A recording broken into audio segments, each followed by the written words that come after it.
Back to the Dean Obeidallah show. Right now, very happy to have back on the show our friend Ruth Ben-Ghiat. She's an authoritarian expert, a college professor, author of the book Strongmen, Mussolini to the Present, has a must-read Substack newsletter, which I just quoted back to her before we began, called Lucid. I subscribe to it. I recommend it. Ruth's nice enough to recommend mine. I appreciate it. And nice to see you, Ruth. Thanks for being on. Always a pleasure, Dean.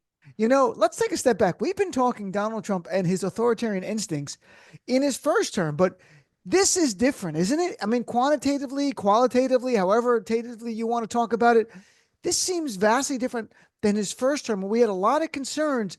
This just, I could be wrong. What's your sense? No, well, they act the speed at which they're acting, quite apart from the heinous content of everything they're doing. The speed is very unusual, even within the realm of autocracies, because they were ready to do this. You had Project 2025 as a kind of shadow government. And they told us, they had politically vetted armies of people ready to go and clean Mhm. out the civil service. So they used their time out of power very well to prepare for this. And so the speed at which they're doing things, the only comparison I have is after a coup. Now, he didn't come to power by coup, he was elected. But the the pace of it is coup-like. And then we actually have a coup going on. That's like the side thing, the side show, which isn't the sideshow at all, of Elon Musk actually doing a kind of new kind of coup. So no wonder our heads are spinning. And that's by design, right? They were using the term shock and awe before he got sworn in. And I wrote an article for my Yes. Substack about it, and as well as talked about on my show before he was sworn in, saying, "Don't they're going to try to overwhelm us," and they still are. And the media gets an assist because the media covers it like things breathlessly. Some things deserve to be covered breathlessly, others not so much. So I want to ask you, as an expert on authoritarianism, look, there's so many things Donald Trump has been doing and talking about doing. Are there a few of them that are the most concerning to you that raise red flags in a substantive way about our republic? Yes. Obviously domestically the very quick move to purge to wreck all the government agencies. It's like a smash and grab. Um, so not just the ones, I'll get to foreign policy in a minute, but just the destruction that they're doing to the very building blocks of our governance, and then the purging of civil servants. All of that is really really disturbing. Um, Also, moving to block out, press, to block out press entities that they don't like, because Donald Trump knows that propaganda succeeds when there's a unified message and everybody repeats the leader's message. Mhm. So, they don't want people who might be fact based at their press briefings. And so they have like Breitbart and places like that are now getting elevated. So Fox News would be like de facto state propaganda. And then these other ones will be empowered to spread the news. So that's disturbing. Maybe the biggest thing I'm worried about is the foreign policy. And I Hmm. want people to understand that um, Trump is an ally of autocracies, and it's not isolationism. They want to withdraw. They withdraw from the World Health Organization. They want to withdraw from NATO, but it's not isolationism. It's not retreating. It's realigning and reorienting to engage with autocracies. He's going to be an ally of he's already an ally of Putin. And you see this from going on in Ukraine. And, this idea for, quote, peace for Ukraine, it's not Trump's deal, it's Putin's deal. And Trump is parroting talking points, as he's often done, of the Kremlin. Um, and so that's very sobering. And that's why so many people in the cabinet, Tulsi Gabbard, first of all, who very sensitive position, director of national intelligence, is somebody who parrots Kremlin propaganda. When Assad was around, she always blames the U.S. It's always the dictatorships that are good, and the U.S. is questionable. So we have to understand the sobering reality that America is being realigned to be an ally of dictatorships. I'm so glad you put it that way because it really is a light bulb goes off. And we watch Donald Trump go forward in the future. It's going to be, we have to keep an eye on that. And we know that. I mean, he aspires to be a Viktor Orban character from Hungary. We've talked about that very thing. So let me ask you, just respond to a couple of things. One is you mentioned, like with the press. So Donald Trump, to this very moment, has banned the Associated Press for now 4 days in a row from being on Air Force One, any White House event, because they refuse to put in their reporting the Gulf of America as opposed to the Gulf of Mexico. And they have a reason for it. They're not just being defiant. They're saying a nation can't rename that. It's an international body of water. But Trump is punishing them until try to break them. Is this trivial? Do we roll our eyes, or is this something, a bigger issue that we have to pay attention to? No, it's a huge issue because um, Trump is creating this. He's an imperialist. This is also why he's not an isolationist. He's saying he's going after Greenland. He signed an executive order saying he's going like to acquire Greenland. He's going after Canada. And so renaming the Gulf of Mexico into the Gulf of America is an imperialist act. And what he's doing is saying all those who don't buy into my fiction, because this is just his own fantasy, but that's what dictators do. If you don't embrace their megalomaniac fantasies, then you're punished. Then you can't operate. You can't report directly from and on the White House spaces like Air Force One. So it's symptomatic. It's a small thing, but it's symptomatic of much bigger things. And this is just the beginning. He's only been in there a few weeks. And so this is why we have to pay very close attention to these symptomatic things happening now, because one symptom added with other symptoms becomes a pattern and a disease.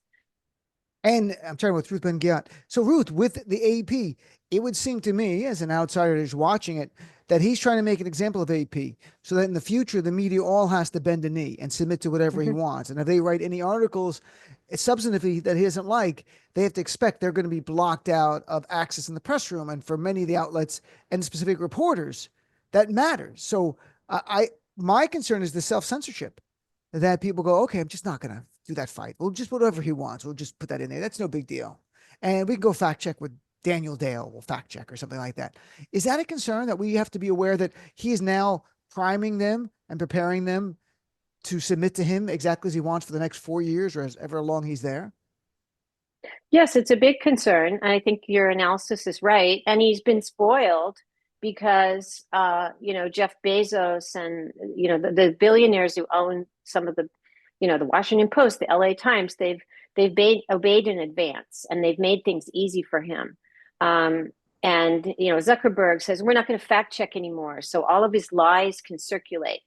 Had those things not happened, had there been the opposite in that period before he was coming to office, he wouldn't be acting this way, because autocrats are always testing. They're seeing what they can get away with, and if there's pushback, often they change their methods, or at least for a time, and then they'll try again because they're tenacious.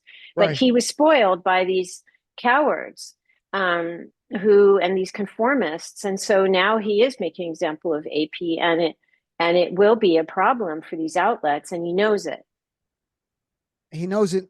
And he's going to manipulate them unless the other outlets that are reputable that likes, like he likes the New York Times and others, say, we're not coming to your press briefings anymore unless the AP's there. And he might say, okay, fine. And they can watch it on TV and write the stories and not ask the questions. But there's also access behind the scenes they're going to lose then, and they don't want to do that. I mean, that's part of journalism.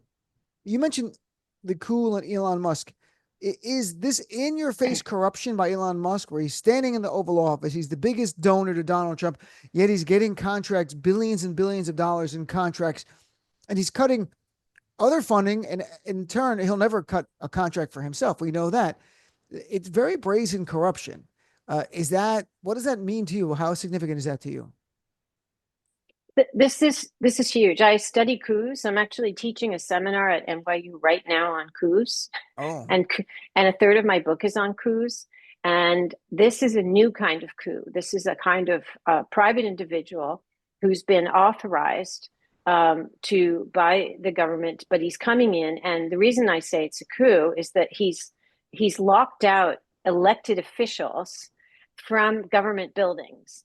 Nobody can get in, only his 19-year-olds, including some guy who wears boxer shorts who's called Big Balls. Those are the people who are in there, these coders. Whereas our Right. elected representatives are not allowed in government buildings. So that's why it's a coup. And they're stealing our data. Now the corruption part, so that's just like a theft and yes, he's been deputized with some kind of government, ID now, and he's a special government employee, but nobody elected him, and he's sitting in the White House and standing and dominating the show. He's in the Oval Office. So that's very, very disturbing. But the corruption part is very clear because he has government contracts, but 11 agencies had over 30 investigations into his 6 companies going, and those were the agencies that were targeted first. So he's shutting down, he's trying to destroy. So the old playbook is, I wrote a piece in my Substack about this. The old playbook is that you would go after the officials, Right. right? You would fire them, you would do something to them.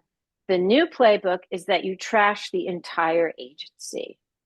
And so he's doing that. And then, so that's part of it. He's getting rid of investigations into his corruption and inappropriate workplace behavior, because Tesla is apparently just, racism every day, inappropriate behavior every day. It's like the bro free for all there. Right. And he needs to get rid of those problems. The other thing is because he already had all those government contracts, and this is a wake-up call for America that he shouldn't have been given so much power to begin with. The US government was way too dependent on his products. So that was a structural problem that predated Trump. That has nothing to do with Trump. But now it's being used by the Trump administration. And but he can get rid of the competition. So he's clearly doing all this for his businesses. And it's even more heinous because he's the richest man in the world. So he doesn't need the money. He's doing this for power. He has these fantasies of grandiosity. And it's very, very serious. So this is something new, though. This is a new kind of coup where you have 19-year-olds stealing data and locking people out. And he has his private security locking elected officials out. So that is very, very upsetting.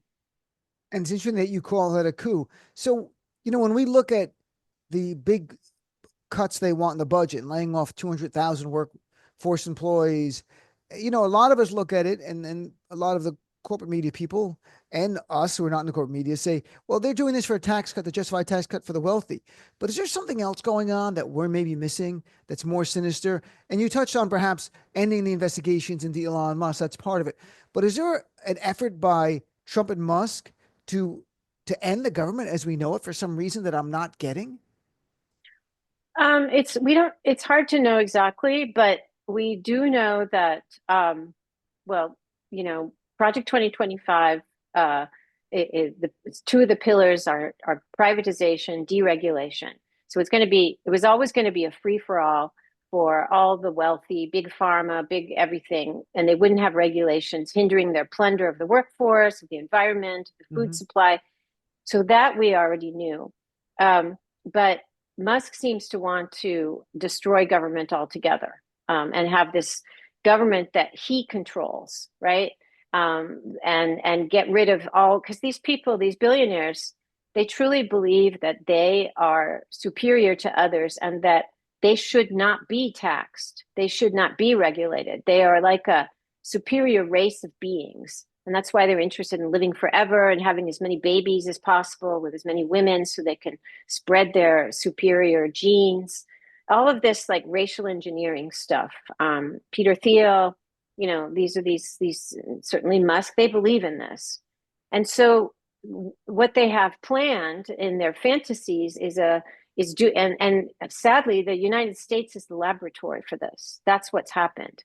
Because I wrote an article called A New Kind of Coup in my Lucid Substack, and I said that Musk already had the government contracts. He's already the biggest, richest man in the world. What he didn't have was the key to the castle. He didn't have a way to get inside government and take it over. Enter Trump. And so the US is a laboratory for this destruction of government and making it into something else. That's the scariest and sinister thing, together with the fact that Musk is very close with Putin, as is Trump. And so at another level, why do they want to spread disease? Why do they have, RFK there? Why are they kneecapping all of research, all of medical care, medical care research, all of that stuff? If you want to destroy a nation, there's lots of things you can do, but you make the population diseased, you impoverish them, you take away their assistance. So there's a kind of design here to take down America, and that's exactly what the autocrats want, foreign autocrats want. And then would it get redesigned where Donald Trump was the America's autocrat and just he would stay as leader as long as he stays alive? Perhaps, and he's also a bit of a figurehead. So far, he seems to be signing executive orders that others have thought up for him, Sure. from Yeah. Project 2025 to special interests. And some of them read, Russia experts have said some of them read like the Kremlin wrote them, not him. And then Musk is actually dictating all this other stuff. That's why Musk is standing there in the Oval Office with his kid there who's picking his nose. And Musk is actually taking over foreign policy. He went to meet with Modi, and there was a photograph. I just saw this morning, and it was like, okay, I'm going to absorb and digest this too. On one side was Modi's advisors, like normal, right? Right. Modi's an autocrat, and he's awful. He's anti-Muslim, but he was obeying protocol. You come with advisors, like adults. Right. So on one side was Modi with adults, his foreign policy minister probably. The other side was Musk, his children, and two caregivers. That's the other side of the table. He brought only children to this meeting. So you had the foreign policy advisors, and you had like 3-year-olds and caregivers. And I saw this, and I'm like, okay, I don't quite know what to think about this, but it's happening. It's not. I saw the picture. It looks like on one level a heads of state meeting when you look at the far out picture, and when you see other people there, I'm like, what is this, like Disney World for his kids here? But at the end of the day, he's about business, I believe. The one thing I don't think people understand is that the wealthy people, like uber wealthy people, are consumed with getting even wealthier. And that doesn't make sense to a lot of people because, like, he's the wealthiest guy in the world. He doesn't need more money. No, you don't understand. That's their identity. That's their self worth. Everyone has their own thing that makes them who they are and makes them happy. For the wealthy, through time, through American, I keep bringing up on the show, 1880s, 1890s, the Gilded Age, Rockefeller competed with Vanderbilt and Jay Gould and all these rich oligarchs. They were cutthroat with each other, Harriman and others, and they were really at each other's throats because they wanted more power and they wanted more money. They could never be content. So that's what goes on. Musk sees Bezos coming and Mark Zuckerberg and others, and the race is on. Let's shift gears sort of in a way here, but a positive thing, I hope. When we see these little acts of resistance, I call them profiles in resistance, like the acting U.S. attorney who's a conservative, a Republican, and a few other high-ranking DOJ officials resigning. How important is that? How important is it that you see more like the AP standing up to Trump? How important are these little things, like even little rallies, a few hundred people, but they're now building in other cities? What's important, what's not? This is really important. And because right now people are demoralized and they feel that they've been let down by all kinds of institutions, Merrick Garland, we are where we are because they already felt let down. Right. And they don't see the Democratic Party stepping up sufficiently. There are people who are being really heroic, Maxwell Frost and Chris Murphy, and they're speaking out. But as a party, they don't see an adequate defense, so they feel undefended. And so to see these individuals who represent the rule of law, the judiciary, making principled stances, issuing letters saying, I will not work for this corrupt administration. And doing that is much more, there are different ways. If you have to be forced out or you are in the middle of a takeover, you can go silently. You can go even before you have to, which is what Chris Wray did at the Right. FBI. And that demoralized people. He could have made a big stand. Now, he was doing it to protect his people. He said, I'm doing it, he thought it would be worse and they would be punished. He could leave and they would have to stay. But it's very important to see people doing that. The other thing is we're not really local press is very important. Like, for example, I just had my weekly Zoom with my newsletter subscribers, and a woman from Bakersfield said that 100 students did a walkout from high school in her town, and it was covered by the local newspaper. Now, I didn't know that. It's a very Sure. large country. And there are things like that happening all over the place. And we almost need an aggregator of all these resistance actions, because we know people who study resistance, numbers matter. And when people see that or hear that other people are resisting, they're more likely to resist themselves. So these are all, I believe, I wrote an essay about this, we are going to have a huge reckoning.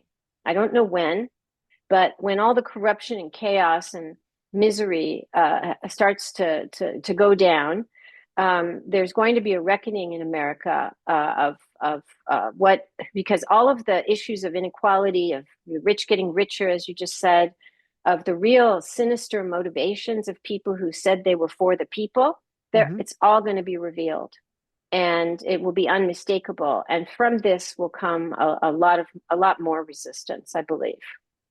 And I saw that you wrote that, and I hope that will be the case. History says it could be. I mean, the response of the Gilded Age with its obscene wealth was the Progressive Era, and that was the backlash. So we have to hope this very last thing. What do we do between now and then? Like, what do we do now? And what do you tell people who are discouraged? What do you tell people who are having a difficult time right now? And their instinct is to, let's just check out. I don't want to even watch anymore. I've had enough. Yeah. I mean, this was already after the election. People were exhausted and they had a Mhm. shock. And now it's very painful because you think, oh, well, gee, it could have been so different. Now this is a nightmare. But I think it's very important so it's important to everyone has their own tolerance for risk and for bad news. So take care of yourselves, but also reach out in your communities, because the way that we're going to rebuild our democracy is through the community, is the ground level up. And that's why it's important, these 100 students in Bakersfield and other things going on. So rather than be cynical and think that nothing can happen and it's useless to even try, investing in your towns, investing in your town councils, your school boards, reversing the precinct strategy of Bannon, where he said, yeah, we're gonna conquer it from the ground up. Well, guess what? We can reconquer it. We can take it back. Right. I think we should appropriate the slogan that they have, take back our country. It's time for us to take back our country. I agree very much. And their goal is to make you believe resistance is futile. That's literally what they want. They want you to Yeah. check out or submit. It's just not worth it. He'll be gone in a few years, which he won't be, and MAGA will still be here. Well, Ruth, thank you, my friend, for spending time with us here on a Friday. Again, Ruth's newsletter, Lucid, sign up for it. It's free. It's on Substack. Anything else you want to plug? Just my book, Strongman, which Great book. Trump is in it, and it's corruption, violence, propaganda, and personality cults. And so it's sadly still relevant. It is. Well, Ruth, thank you, my friend, for being on. I really appreciate it. Stay strong. We're all in this together, as you wrote in your newsletter, and we're going to continue fighting. That's it. That's all I know. Thanks. Have a great weekend.